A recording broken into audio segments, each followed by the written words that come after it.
My great-aunt's voice bounced around the contours of a karaoke box and diffused into the surrounding Taiwan mountain, Taiwan flora and fauna, Taiwan dogs, Taiwan December.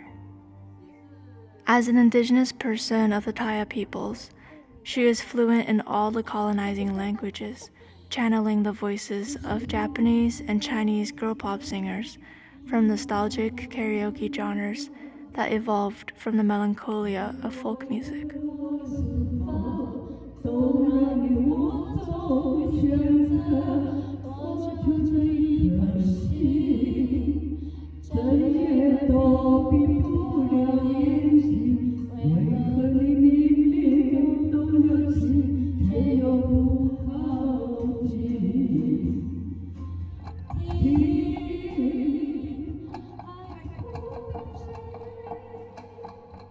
I asked my mom for the che-jie-shu that we signed together when I was a kid. The first word, che, means to cut, made up of the words knife or sword and the sound chi. Jie, the second word, means to bind or to complete, made up of the words that mean silk or thread and good fortune. The last character, shu, means a document or something that contains writing.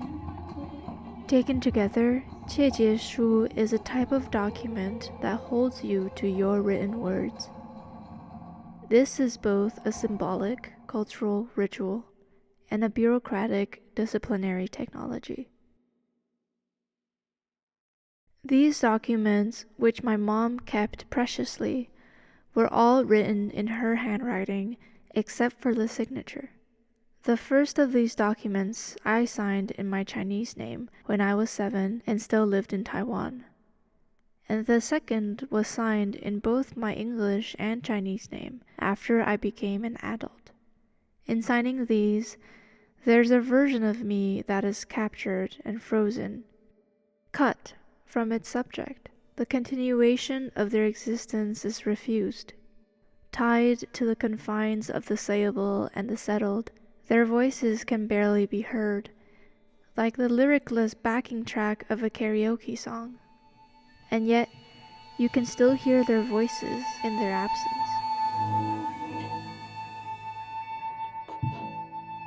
When you listen to a karaoke song, you listen to the absence of the singer's voice to fill in what you know they will say. A palimpsest is a manuscript written on papyrus that has been washed and rewritten over, but faint traces of the previous writing remain. A palimpsestuous listening is to be oriented towards listening below the threshold of words and symbols, to listen to the oral traces in echoes, whispers, and voices that only become audible momentarily. I invite you to listen to these traces of my past selves that have been bound to these che-jie-shu, as though we would imagine a singer's voice through karaoke, and to sing in their place.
I guarantee that upon completing level 5 piano studies, I will continue to pursue level 6 through 8, and I shall practice the piano for no less than 2 hours per day.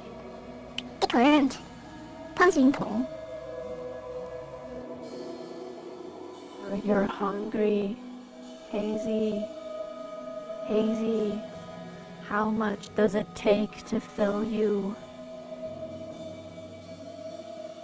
I've given my mother my breast milk. I've sworn more to your words than mine.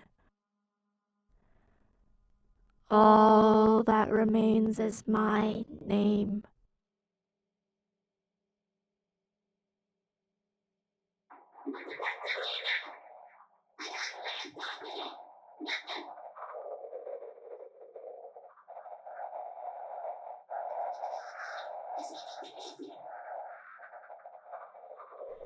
Che-jie-shu dates back to ancient China. During the recent Qing dynasty, they were instruments of control and colonization, written and used on indigenous leaders of Taiwan and Han settlers to signal their obedience to an overseas Qing bureaucracy and to divide their land according to Qing administration. Due to the confessional and self-restraining nature of the che-jie-shu, the subjects that sign these become indebted and controlled by what seems like their own words.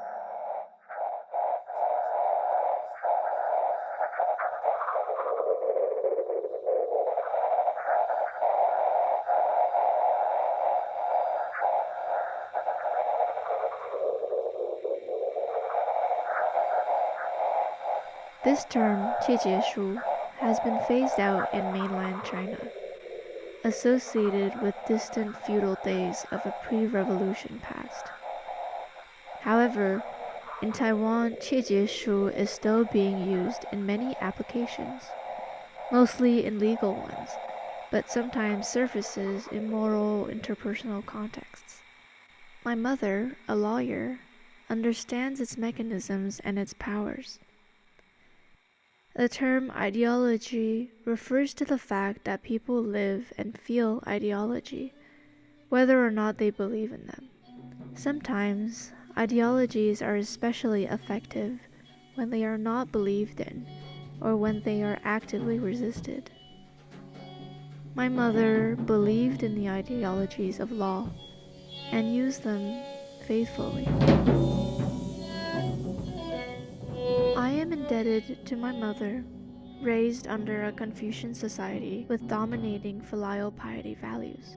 I was born with this debt.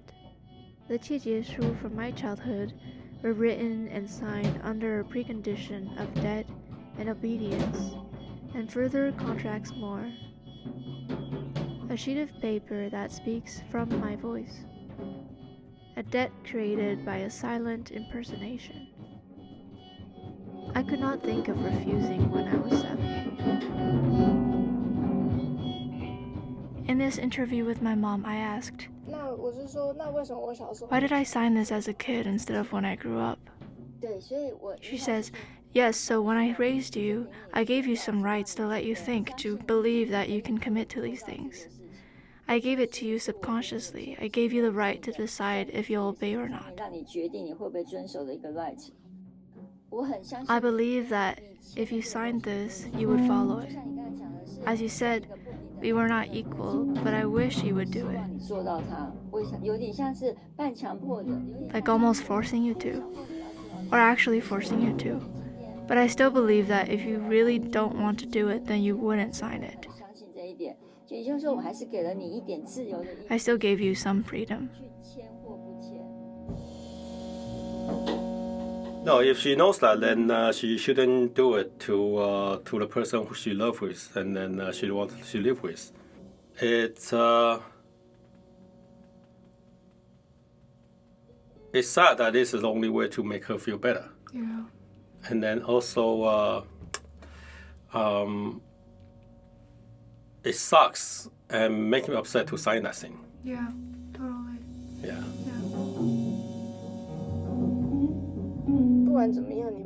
And I said to her, well, no matter what, if you're a family, these kinds of promises, especially when signed, must have a feeling of coercion. Because if you don't want to or refuse, that creates another problem. She says, yes, that's right. That's why I said, these che-jie-shu can only exist in a situation where one person is in a higher position than the other one. So since Dad and I are equals, it can't exist. And even if it exists, there's no meaning. We have different familial and educational backgrounds. So he doesn't care about his promises because of his family. I feel that she want to have a full charge of me. Mm-hmm. That's why she asked me to sign the thing. Mm-hmm. Otherwise, she shouldn't think that way, because I would never ask her to sign like that. Mm-hmm. If I attempt to ask her to sign it, then after she signed, I would just tear it down. I wouldn't keep it. Mm-hmm. Make no sense. Yeah, but you wouldn't anyway. No, I wouldn't keep it. I wouldn't even let you know. She's still gonna do it anyway. Just don't know when. I see. Because she wants to have a paper as a form, like to feel a bit of a promise, then just by verbal promise, she has a paper on her hand, and like she's showing to you, and then you know what's going on, but you don't really know what the details, and then all you know is okay, there's a proof, like promise this and that, and then end of the day, like I say, if a relationship break out, this will be evidence that she say, okay, you agree to sign it, so you signed it. Mm-hmm. But what's the story back in the back? Yeah. And how much pressure I got? Yeah. Nobody will know, because there's only one side story, right? Yeah, exactly. Yeah. Yeah. So. But in legal terms, even verbal promises have power. But in reality, documents still have more 约束力 or binding power. Because che-jie-shu have this power, other documents may not have as much binding power. Like agreements. Agreements are a compromise between two people. But these che-jie-shu are to demand someone to do something. It has a very strong binding power. 约束力 means to bind you to a place. 约 means contract. 束 is bind, like a bundle of sticks. 竖起来的竖，对，约束力。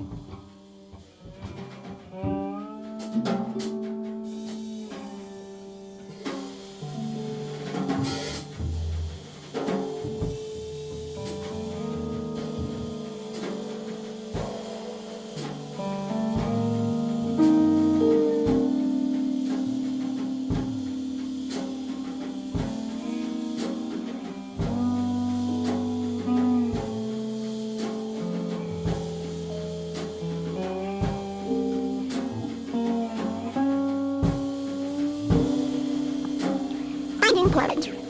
I, Enzo Sun, hereby guarantee that, upon moving out from home, I shall adhere to the following terms.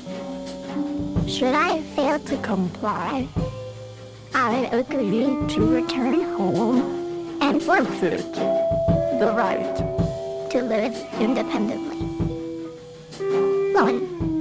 I shall not go out unnecessarily or waste time, and I shall study either at home or in the school library after classes. 2. I shall not spend money recklessly. 3. Unless required for academic reasons, I shall return home every week. Declarant, Enzo Sun Cut.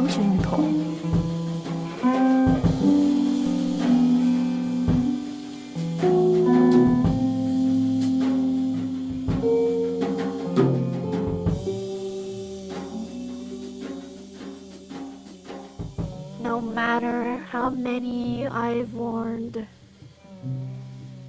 no matter the neighbors, the me I see in the mirror, all that comes last I want a new day. I want a new day. I want a new day. I'll sign my name.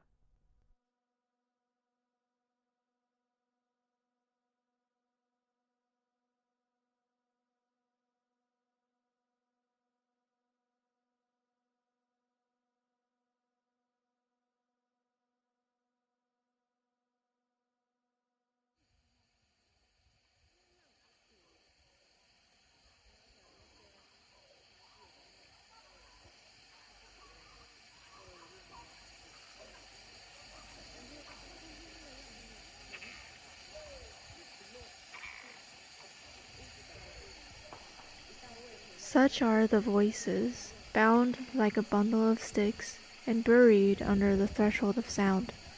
Arrive at the silence from the horrified astonishment of the noise of war. I invite you to think back to a time of this horrified silence, a false peace and settlement at the aftermath of an agreement. Please sign below.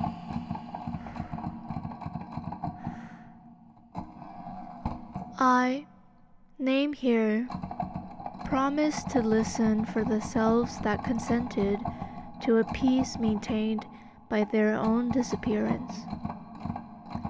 Without correcting them, and without obeying them, their traces will enfold me as I unfold them. If what were once protection and betrayal can no longer recognize each other, this che-jie-shu sign below may permit all to loosen. Declarant, signer, signee, your name here.